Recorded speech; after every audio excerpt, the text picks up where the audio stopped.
নফসের গোলামি করলে, মনের চাহিদার গোলামি করলে ইবলিস তোমারে তসতস করে দিবে, শয়তান তোমারে শেষ করে দিবে। পৃথিবীর 1 কোটি নারী যদি তুমি উলঙ্গ দেখো, তারপরও তোমার শখ মিটবে না, তোমার চরিত্র শেষ হয়ে যাবে। কিন্তু একজন হালাল স্ত্রী, পবিত্র স্ত্রী দিয়ে একজন পুরুষ 70 বছর পার করে দেয়। এজন্য আমরা প্রত্যেকেই ফিকির করি।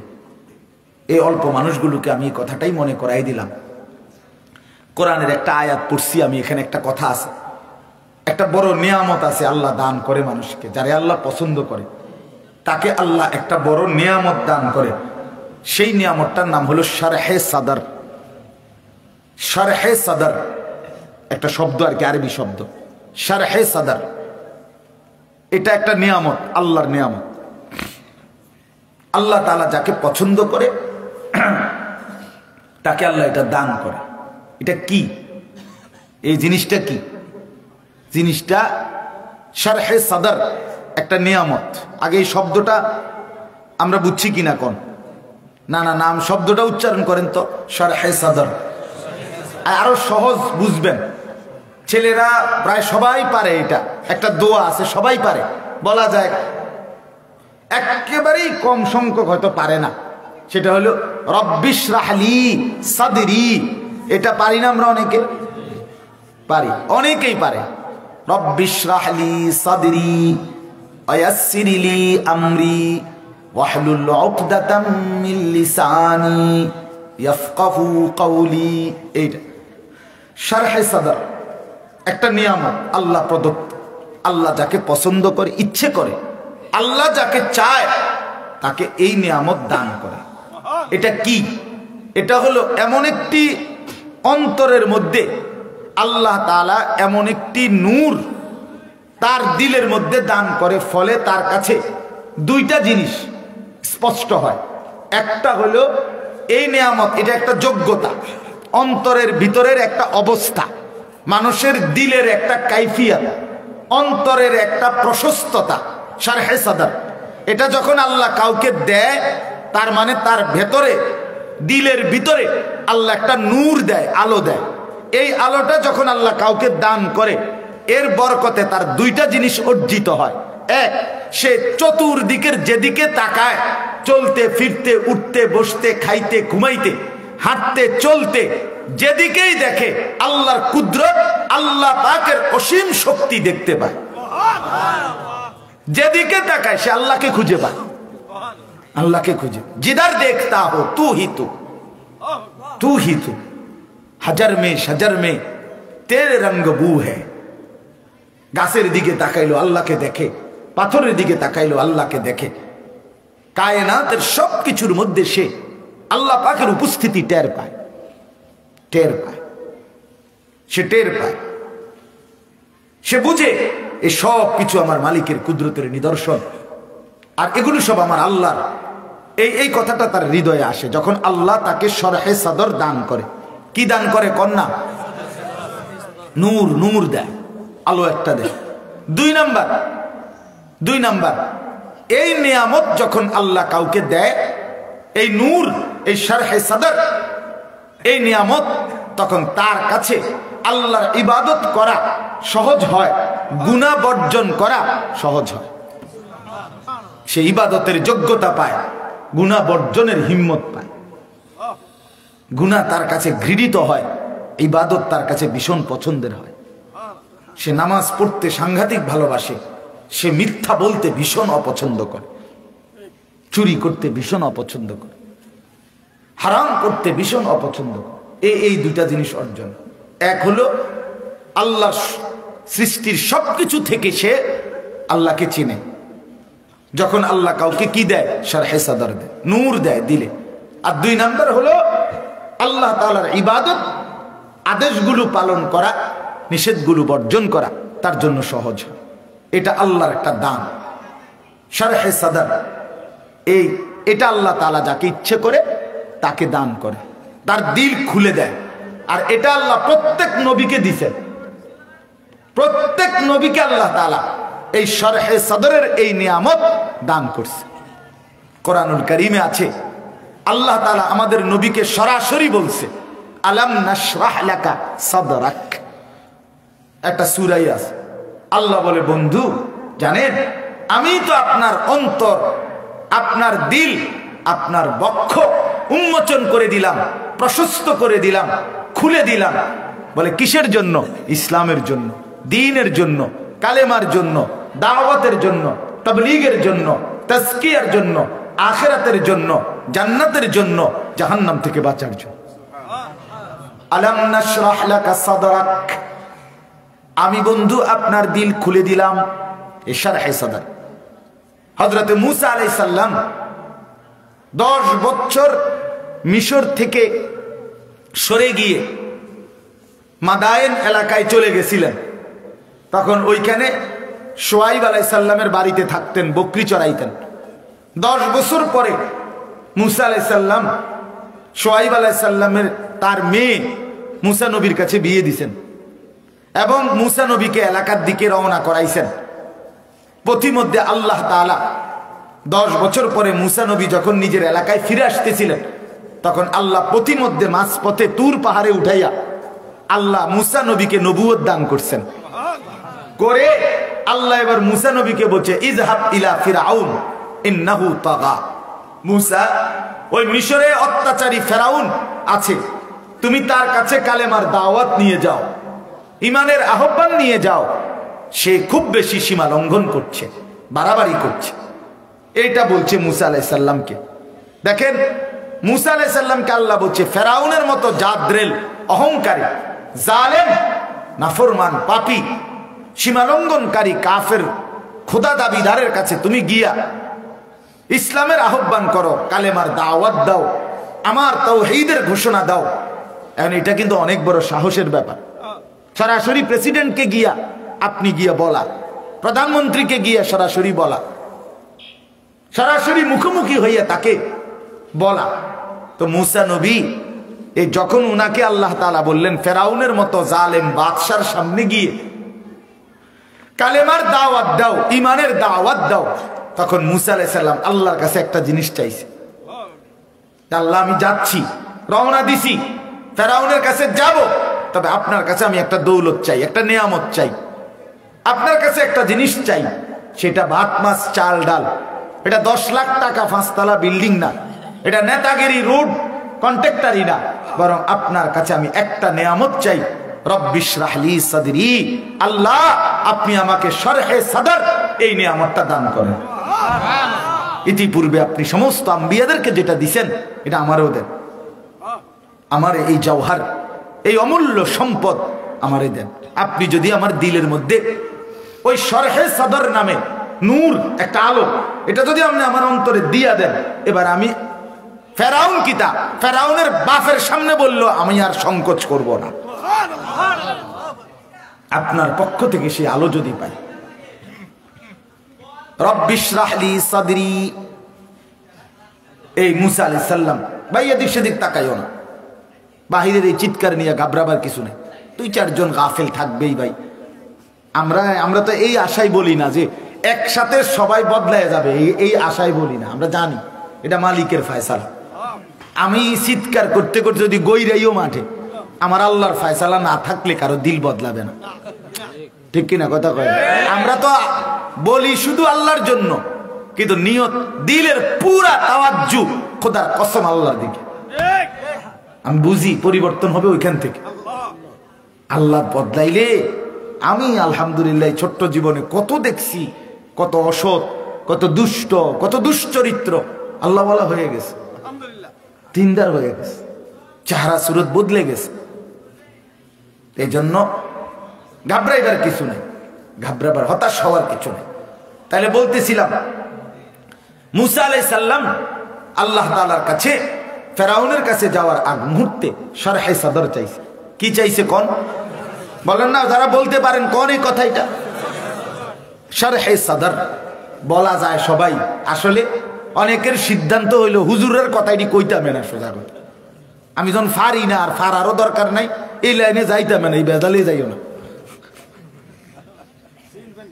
বুঝেন নাই কথাটা? হ্যাঁ হ্যাঁ, অনেকের এটা বুঝ। সূরা কেরাত জন শুদ্ধ করতে পারি নাই, কোরআন শরীফ জনার পড়ি নাই, অন বুঝছি পড়লে ভালো আসিল, কিন্তু পড়তাম না, যেহেতু পড়ছি না আর এই ঝামেলা তার যাইতাবে না। এটা গাদ্দার, এই মানুষগুলো হলো গাদ্দার, বুঝছেন না? এই মানুষগুলো গাদ্দার, অহংকারী, সীমা লঙ্ঘনকারী, এদের দিল অনুভূতি শূন্য। আল্লাহ আমাদেরকে মাফ করে দেন।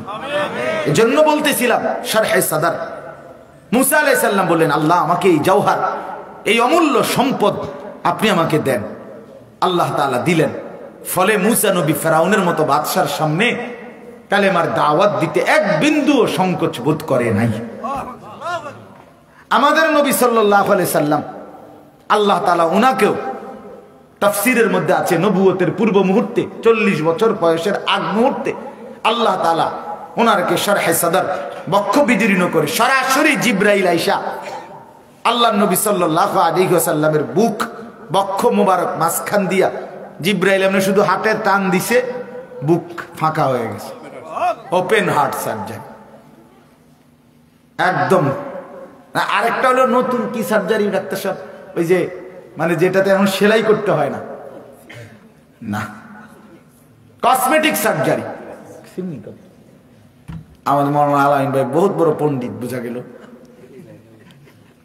একটা সার্জারি কসমেটিক সার্জারি বলে, অর্থাৎ আগে সার্জারি করে কাটলে আপনার সেলাই করতে হয়, সেলাই এখন সেলাই করে না, এমন ঘামের মতো আছে, এটা লাগাইয়া দিলে শুধু একদম মিল্লা যায়, কসমেটিক সার্জারি করে এটা। হযরত জিবরাইল আলাইহিস সালাম রাসূলুল্লাহ সাল্লাল্লাহু আলাইহি সাল্লামের 4 বার এই কসমেটিক সার্জারি করছেন। এমনি হাত দিয়ে টান দিছে, লাগাইছে, এটা খুলে গেছে। আবার ভিতরের থেকে রাসূলুল্লাহ সাল্লাল্লাহু আলাইহি সাল্লামের কলব এটা বের করে সাফ করে জমজমের পবিত্র পানি দিয়ে ধুয়ে দিছে। আর আল্লাহ তাআলা এটার ভিতরে যা যা মাল ম্যাটেরিয়ালস দেওয়া দরকার, ঈমান, ইলম, হিকমত, তাকওয়া, শুজাআত, সব কিছু দরকার এটা দিয়ে দিছে। আবার লাগাইয়া আবার হাত গলা দিছে, এটা সমান হয়ে গেছে। সুবহানাল্লাহ, কসমেটিক সার্জারি করে দিছে। আলাম নাশরাহ লাকা সাদরাক, রব্বুল আলামিন বলেন, বন্ধু আমি আপনার সার্জারি করে দিলাম, বক্ষ বিদীর্ণ করে দিলাম, দিল খুলে দিলাম। শারহে সাদর আদম থেকে ঈসা এই পর্যন্ত সমস্ত আম্বিয়াদেরকেও আমি আল্লাহ দিয়েছি। আজকে বন্ধু আপনাকেও সর্বশ্রেষ্ঠ এই নিয়ামত আপনাকেও দিলাম। রব্বুল আলামিন যখন আল্লাহর নবীর শারহে সাদর দিল খুলে দিলেন, দিল উন্মোচিত করে দিলেন, এবার আল্লাহর নবী 23 বছর আল্লাহর দ্বীনের দাওয়াত দিতে গিয়ে কোন জালেমের জুলুম, কারো রক্ত চক্ষুকে 1 সেকেন্ডের জন্য ভয় পায় নাই, একবারও ভয় পায় নাই, একবারও। শুধু বলতেই থাকছে, বলতেই থাকছে। মক্কার কুরাইশরা বলছিল, মুহাম্মদ, মুহাম্মদ তুমি তোমার এই দাওয়াত ছেড়ে দাও, আর নয়তো তোমাকে আমরা হত্যা করব, অথবা তুমি তোমার দাওয়াত ছেড়ে দাও, বিনিময়ে যা দরকার তা দেব। বলো কি দরকার? নারী সুন্দরী যে কয়টা দরকার দেব, সম্পদ কত কোটি টাকা দরকার, এক চেকে নিয়ে আনো। নেতৃত্ব তো চলো গোটা আরবের নেতৃত্ব তোমাকে দে। মানুষ 3 জিনিসের লোভী, সর্বযুগে সর্বকালের মানুষ 3 দুনিয়ার লোভের ক্ষেত্রে মানুষের 3টা লোভ সাংঘাতিক: নারীর লোভ, সম্পদের লোভ, নেতৃত্বের লোভ। কথা বুঝছেন? এই 3 লোভে মানুষ সর্বযুগে লোভী। এই 3 লোভী, নারীর প্রতি লোভী, সম্পদের প্রতি লোভী, নেতৃত্বের প্রতি লোভী। 18 বার হারিয়ে গেছে, এরপরও মানুষে কইছি আল্লাহ দয় আমি আর খারাইয়েন না, কোন এইবারে শেষ, এবারে শেষ, এবারে শেষ।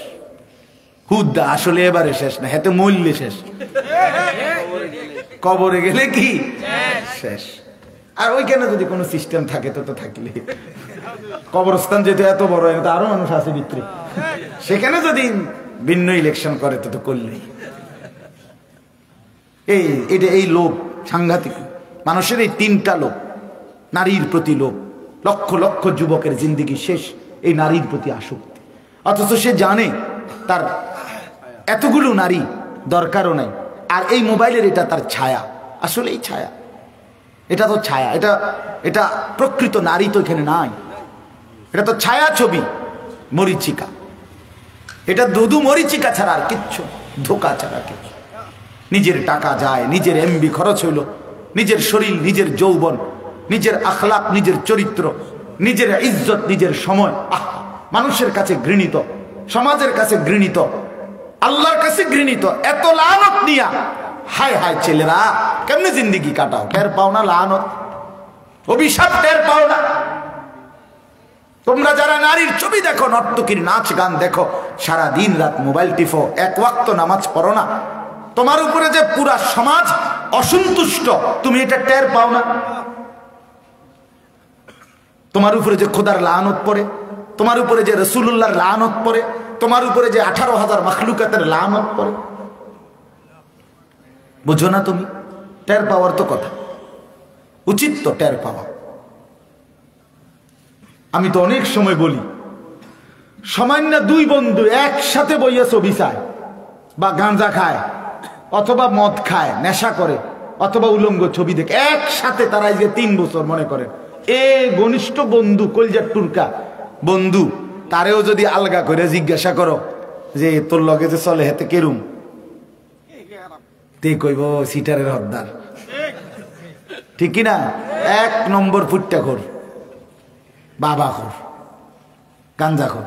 তারা যদি বলে কিরে ভাই এটা তো একটা অন্যায় করলে, একসাথে চলো তোমরা দুজন বন্ধু, তুই তো কমপক্ষে তারে বালাকনের কথা, তোরা একসাথে চলস, হে বলবো সিটারের বুঝি আমি জোনায়েদ বাগদাদি কইতাম কেন? কি মনে হয় বাপ? ছেলেরা তোমরা বলো ভাইয়া, ভেবে দেখো ভাইয়া, মনে করো তোমরে সামনে পাইছি দেখা কতক্ষণ কইয়া লাইলাম, ঠিক আছে, তোমারে পাইছি দেখেই বলছি, আল্লাহ তোমারে শুনাইবার সুযোগ দিছে, এজন্যই বললাম। আরেকজন শুনে নাই মনে করো, আফসোস করো না, তুমিই বলো, তুমিই বলো মিয়া, তোমার সাথের যেই ছেলেটা দুশ্চরিত্র, তারে কি তুমি নেককার বলবা? কথা বলে না কেন? তো তাইলে লাভ হইল কি ভাইয়া? তুমি তো সকলের কাছে ঘৃণিত, এমনকি তোমার ফ্রেন্ড যারে বলতেছো, ওই ফ্রেন্ড নামের, বন্ধু নামের, তার কাছেও তো তুমি ঘৃণিত। তার তোমার ইজ্জত কোথায়? তোমার সম্মান কোথায়? তোমার আত্মমর্যাদা কোথায় ভাইয়া? কেমনে বললে বুঝতাম? এই জন্য বললাম, এটা আমি তর্জমা বললেই শেষ হয়ে যাবে, আমার কথাটা এটাই। শারহে সাদর একটা বড় নিয়ামত কোরআনুল কারীমের মধ্যে আছে। আল্লাহ বলেন, ফামান ইউরিদিল্লাহু আন ইয়াহদিয়াহু ইয়াশরাহ সাদরাহু লিল ইসলাম। সুবহানাল্লাহ। আল্লাহ বলে, আমি যাকে হেদায়েত দিতে চাই, কল্যাণ দিতে চাই, আলোর পথে চালাইতে চাই, জান্নাতের রাস্তা দেখাইতে চাই, জাহান্নাম থেকে বাঁচাইতে চাই, আল্লাহ বলে আমি তার দিল, শারহে সাদর, এই নিয়ামত তাকে দিয়ে দেই। ফামান ইউরিদিল্লাহু আন ইয়াহদিয়াহু ইয়াশরাহ সাদরাহু লিল ইসলাম। আল্লাহ যাকে হেদায়েত দিতে চান তাকেই আল্লাহ দিল খুলে দেন, সব কিছু তার বুঝে আসে, যেদিকে তাকায় সে আল্লাহকে দেখে, তার জিন্দিগিতে বন্দিগি তখন সহজ লাগে, আল্লাহর ইবাদত সহজ মনে হয়। নামাজ পড়তে কষ্ট হবে কেন বন্ধু আমার? নামাজ পড়তে কষ্ট হবে কেন? নামাজ মানে কি 50 কেজি চালের বস্তা কাঁধে লওয়া? তাহলে কষ্ট হবে কেন? কষ্ট হবে কেন? নামাজ মানে কি 1 ট্রাক মাল একখান থেকে আরেকখানে সরানো, এটা কি? তাহলে কষ্ট হবে কেন? ও ছেলে তুমি এরা ছাড়ো, সোজা হইব, ছাড়ো না, চাদরটা সরাও, সরাও, আলাদা হোক, আরো সরো তুমি এর থেকে। এটা কি পার্ক পাইছো নাকি, না বিনোদন কেন্দ্র? এটা শাহওয়াত। এই সমবয়সী 10 বছরের ঊর্ধ্বে যেই কোনো ছেলে, সমবয়সী 10 বছরের ঊর্ধ্বে একসাথে জড়ায়া বসা, জড়ায়া ধরা, এটা না জায়েজ। হ্যাঁ, রাসূলুল্লাহ সাল্লাল্লাহু আলাইহি ওয়াসাল্লাম বলছেন, 10 বছর বয়সী আপন 2 ভাই, আপন ভাই, আপন 2 ভাই বোন, তাদেরকে 1 লেফ, 1 কম্বল, 1 কাঁথার নিচে শুইতে দেওয়া সম্পূর্ণ নিষেধ। ওয়াফাররিকু বাইনাহুম ফিল মাদাজি'। 10 বছর বয়সে বলছে রাসূল, বলছে আলাদা করে দাও শয্যা।